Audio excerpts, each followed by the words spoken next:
नमस्कार दोस्तों, तो एक बार फिर से स्वागत है आप सभी का HBR डिपार्टमेंट। और मैं हर्ष जो आपको पढ़ा रहा था कक्षा 10 के विज्ञान। हम पढ़ रहे थे कक्षा 10 की विज्ञान में हम पढ़ रहे थे पहला चैप्टर रासायनिक समीकरण, रासायनिक अभिक्रिया तथा समीकरण, जिसमें हमने जाना था रासायनिक भौतिक अवस्था, रासायनिक अवस्था के बारे में जाना था। अब हम जानेंगे रासायनिक अभिक्रिया, भौतिक परिवर्तन, रासायनिक परिवर्तन के बारे में जाना था। अब जानेंगे रासायनिक अभिक्रिया क्या कहलाती है।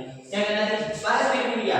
क्या है? बाह्य प्रक्रिया जिसमें एक या एक से अधिक पदार्थ या अभिकारक, मतलब पदार्थ या अभिकारक आपस में क्रिया करके क्या नए गुणधर्मों वाला पदार्थ या उत्पाद बनाते हैं, उत्पाद का निर्माण करते हैं, क्या कहलाती है? रासायनिक अभिक्रिया कहलाती है। बाह्य प्रक्रिया जिसमें एक या एक से अधिक पदार्थ या अभिकारक आपस में मिलकर आपस में क्रिया करके एक नए गुणधर्मों वाले पदार्थ का निर्माण करते हैं, क्या कहलाते हैं? रासायनिक अभिक्रिया। अच्छा, कई बार पेपर में आ जाता है अभिकारक क्या कहलाता है, तो हम पढ़ के तो आए लेकिन उसकी हमें डेफिनेशन एग्जाम टाइम पे याद नहीं आती, इसीलिए बहुत ही इंपॉर्टेंट हो सकती है, 1-2 नंबर में आ सकती है पेपर में और बहुत ही इंपॉर्टेंट। अभिकारक क्या कहलाता है? जैसे कई बार पूछ लिया जाए कि अभिकारक क्या है, मतलब अपन को पता है कि अभिकारक की क्रिया करा रहे हैं हम, तो हमें उत्पाद मिल रहा है, लेकिन अभिकारक क्या कहलाता है? तो वे पदार्थ जो रासायनिक अभिक्रिया में भाग लेते हैं। कौन से पदार्थ? वे पदार्थ जो रासायनिक अभिक्रिया क्या लेते हैं, भाग लेते हैं, क्या कहलाते हैं? अभिकारक। वे पदार्थ जो रासायनिक अभिक्रिया में क्या लेते हैं, भाग लेते हैं, क्या कहलाते हैं? अभिकारक। अच्छा, अभिकारक ठीक है, अब आ गया उत्पाद। अभिकारक के बारे में जान लिया। उत्पाद, उत्पाद क्या कहते हैं? वे पदार्थ जो अभिक्रिया के परिणाम स्वरूप प्राप्त हैं, वे पदार्थ जो अभिक्रिया के क्या परिणाम स्वरूप, मतलब अभिक्रिया होने के बाद जो प्राप्त होते हैं, उन्हें क्या कहते हैं? उन्हें क्या कहते हैं? उत्पाद कहते हैं। क्या कहते हैं? उत्पाद। जैसे हम H2 की क्रिया करा रहे हैं O2 से, तो हमें क्या प्राप्त होता है? H2O। लेकिन यहाँ पे संतुलित करने के लिए रासायनिक अभिक्रिया। अब जो इस साइड की है ये क्या है? अभिकारक, क्योंकि H2 की क्रिया हम किससे करा रहे हैं? O2 से, मतलब हाइड्रोजन की क्रिया किससे करा रहे हैं? ऑक्सीजन के साथ करा रहे हैं, तो हमें क्या प्राप्त होता है? जल। क्या प्राप्त होता है? मतलब जिस अभिकारक जिसकी अभिक्रिया हम आपस में करा रहे हैं, जिनकी क्रिया हम करा रहे हैं, क्या है? अभिकारक। इस टाइप की जो अभिक्रिया, जिनमें अभिक्रिया हो रही है वो क्या है? अभिकारक है। जो अभिक्रिया के बाद हमें प्राप्त होता है वो क्या कहलाता है? उत्पाद। क्या कहलाता है? उत्पाद। क्या कहलाता है? उत्पाद। जो अभिक्रिया के बाद हमें प्राप्त होता है वो क्या कहलाता है? उत्पाद। क्या कहलाता है? उत्पाद। मतलब जिन पदार्थ की अभिक्रिया हो रही है वो क्या कहलाते हैं? अभिकारक। अभिक्रिया होने के बाद जो हमें प्राप्त होता है वो क्या कहलाता है? उत्पाद। क्या कहलाता है? उत्पाद। इतना आपको समझ में आ गया होगा। अभी हमें जाना था रासायनिक अभिक्रिया के बारे में। अब आती है बात रासायनिक समीकरण। रासायनिक समीकरण क्या कहलाता है? रासायनिक समीकरण क्या कहलाता है? रासायनिक अभिक्रिया को रासायनिक सूत्रों और प्रतीकों का उपयोग करके दर्शाने की विधि को क्या कहते हैं? रासायनिक समीकरण कहते हैं। रासायनिक अभिक्रिया को रासायनिक सूत्रों और प्रतीकों का उपयोग करके दर्शाने की विधि को क्या कहते हैं? रासायनिक समीकरण। जैसे उदाहरण देखते हैं। उदाहरण, अगर दो अणु हाइड्रोजन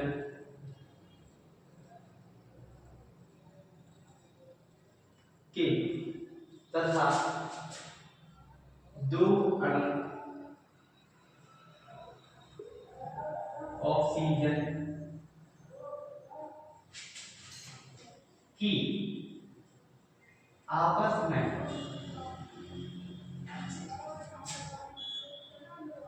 क्रिया करा दी जाए तो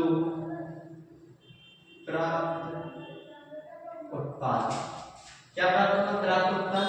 प्राप्त उत्पाद क्या प्राप्त होगा? हम लोग जल, दो जल के अणु क्या होंगे? प्राप्त होंगे। दो जल के अणु प्राप्त होंगे। क्या होंगे? दो जल के अणु प्राप्त होंगे। ये क्या? ये है रासायनिक समीकरण नहीं, ये है रासायनिक अभिक्रिया। जो इतनी लाइनें दी क्या है? रासायनिक अभिक्रिया। इसी को हम प्रतीकों और सूत्रों के माध्यम से लिखेंगे तो वो क्या कहलाएगी? रासायनिक समीकरण। जैसे दो अणु हाइड्रोजन मतलब H2, क्या है? H2, और दो अणु ऑक्सीजन मतलब O2, दो अणु हाइड्रोजन मतलब H2 और दो अणु O2 मतलब ऑक्सीजन की क्रिया कराने पर क्या प्राप्त होता है? क्या प्राप्त होता है? जल प्राप्त होता है। मतलब जो प्राप्त होता है, दो अणु किसके प्राप्त होते हैं? जल के। किसके प्राप्त होते हैं? जल के। दो अणु हाइड्रोजन और दो अणु ऑक्सीजन की अभिक्रिया करके जो हमें प्राप्त होता है वो क्या कहलाता है? और यही क्या कहलाता है?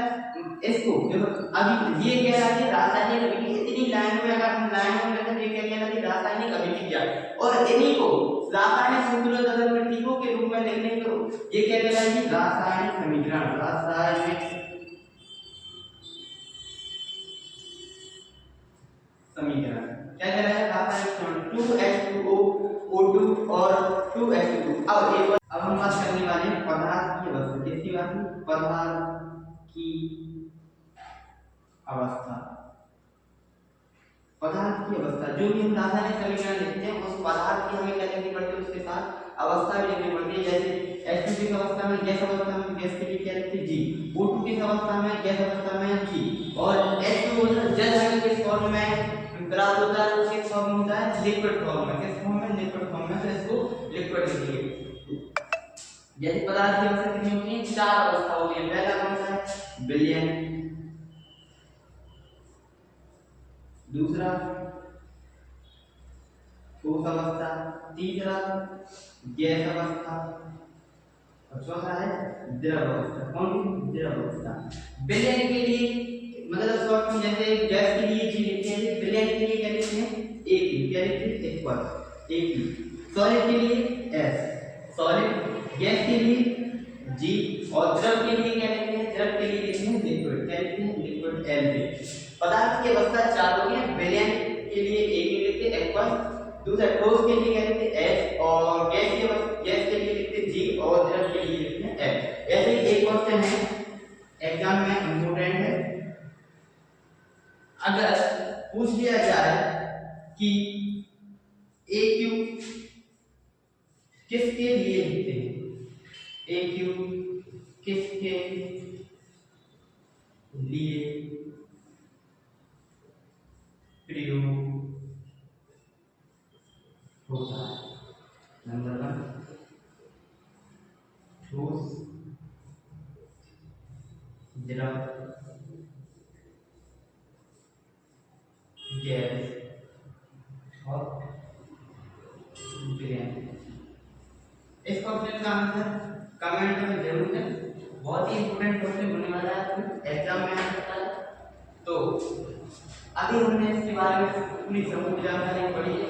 इस क्वेश्चन का कमेंट में आंसर देना जरूरी है। बाकी एचयूआरएसटी पॉइंट को सब्सक्राइब करना है, क्योंकि क्वालिटी कंटेंट आपको जहां मिलने आता है वो है एचयूआरएसटी पॉइंट। धन्यवाद।